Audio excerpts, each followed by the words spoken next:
Assalamualaikum warahmatullahi wabarakatuh. Saya Nazah Febrini Putri, NIM 50 11 90 259.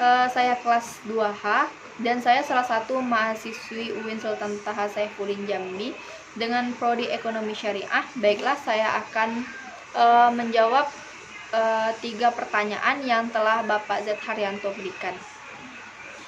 Soal pertama ialah, apa yang saudara ketahui tentang manajemen dan apa arti pentingnya mempelajari manajemen bagi mahasiswa? Jelaskan. Secara umum, manajemen adalah suatu proses di mana seseorang dapat mengatur segala sesuatu yang dikerjakan oleh individu atau kelompok. Manajemen perlu dilakukan guna mencapai tujuan atau target dari individu ataupun kelompok tersebut secara kooperatif menggunakan sumber daya yang tersedia. Jadi menurut saya manajemen itu ialah dapat diartikan sebagai kemampuan dalam mengatur sesuatu agar tujuan yang ingin dicapai dapat terpenuhi. Dan apa arti penting mempelajari manajemen bagi mahasiswa ialah agar kita mengerti dan bisa mengaplikasikan manajemen khususnya untuk diri kita sendiri, misalnya untuk memanajemen waktu belajar kita. Nah, dalam artian mahasiswa harus pandai memanajemen waktu. Bila mereka tidak pandai manajemen waktu, maka waktu mereka akan terbuang dengan sia-sia saja. Mempelajari manajemen membantu kita menjadi seorang manajemen yang efektif dalam mengelola organisasi yang semakin kompleks. Dan mempelajari teori manajemen juga memberi petunjuk kepada kita di mana kita mendapatkan beberapa ide mengenai organisasi. Misalnya saya ditanya, mengapa saya perlu belajar manajemen? Ada beberapa alasan kenapa saya perlu belajar manajemen, yaitu karena ibadah, di mana sesuai dengan Al-Quran bahwa Allah akan meninggikan kedudukan orang-orang yang berilmu lebih tinggi beberapa derajat dibandingkan yang tidak berilmu. Yang kedua ialah kebutuhan, dan yang ketiga ialah pengembangan diri, di mana dalam segala hal mutu menjadi poin penilaian. Oleh karena itu, menjadi suatu keharusan bagi siapapun untuk terus-menerus menggalang potensi kekuatan yang ada pada dirinya. Dengan belajar manajemen, saya dapat dengan baik bagaimana mempraktekkan, menjelaskan, dan mengembangkan teknik dasar manajemen dan prinsip-prinsip manajemen sehingga efisiensi manajerial akan menjadi lebih baik, lebih teliti, menjadi lebih efektif dengan memakai garis pedoman yang sudah terbukti untuk membantu memecahkan berbagai masalah tanpa melakukan penelitian baru dengan bersusah payah atau praktek coba-coba yang penuh resiko. Oleh karena itu, manajemen bagi saya dapat mengkoordinasi usaha-usaha kita sehingga tujuan kita dapat diwujudkan dalam suatu keberhasilan. Dengan manajemen dapat meningkatkan efisiensi dalam sumber daya manusia. Manajemen juga dapat membuat kita lebih terorganisasi dalam usaha bersama agar efektif sepanjang waktu demi kelanjutan hidup untuk dapat mencapai tujuan yang kita harapkan. Karena telah disadari bahwa mutu manajemen adalah penting bagi hidup modern, dan hal itu telah menghasilkan analisis dan studi yang makin meluas terhadap proses penelitian manajemen di lingkungannya dan teknik-tekniknya. Baiklah, soal nomor 2.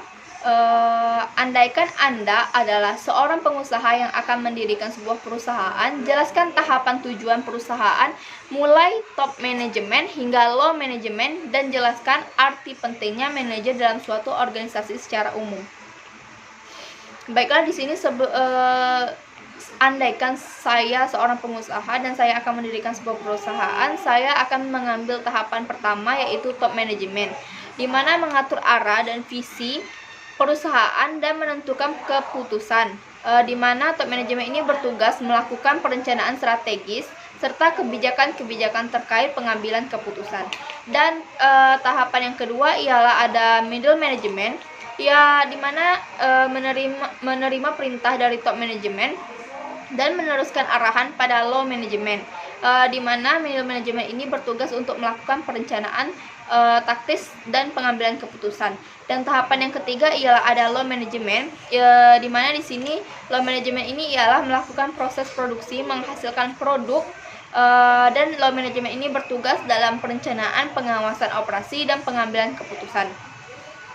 Arti penting manajemen dalam suatu organisasi secara umum ialah manajemen sangatlah penting dalam suatu organisasi, karena jika kumpulan organisasi ini berkumpul, maka pasti banyak memicu ide-ide yang dikemukakan oleh banyak orang. Nah, dari situ muncullah konflik. Konflik dikarenakan adanya pro dan kontra atau ide-ide yang tidak sama antara orang satu dengan orang lainnya. Nah, jadi salah satunya inilah yang membuat manajemen dalam suatu organisasi itu sangatlah penting. Coba kalian bayangkan jika dalam organisasi itu tidak ada manajemen, pasti organisasi itu akan menjadi terjadinya pertengkaran dikarenakan munculnya ide-ide dan pro dan kontranya. Nah, untuk itu peranan manajer dalam organisasi ialah pertama, peran interpersonal, di mana peranan seorang manajer dalam berinteraksi dengan berbagai pihak yang akan membantu berhasilnya pelaksanaan tugas, baik pihak dalam perusahaan maupun pihak luar perusahaan. Yang kedua ialah peran informasional, yaitu peranan seorang manajer dalam pemberian, penerimaan, dan penganalisaan informasi menyangkut pengawas, penyebar informasi, dan juru bicara. Dan yang ketiga ialah ada peran pengambil keputusan, di mana peranan seorang manajer dalam memanfaatkan informasi untuk membuat keputusan dalam memecahkan masalah atau melihat kesempatan yang ada.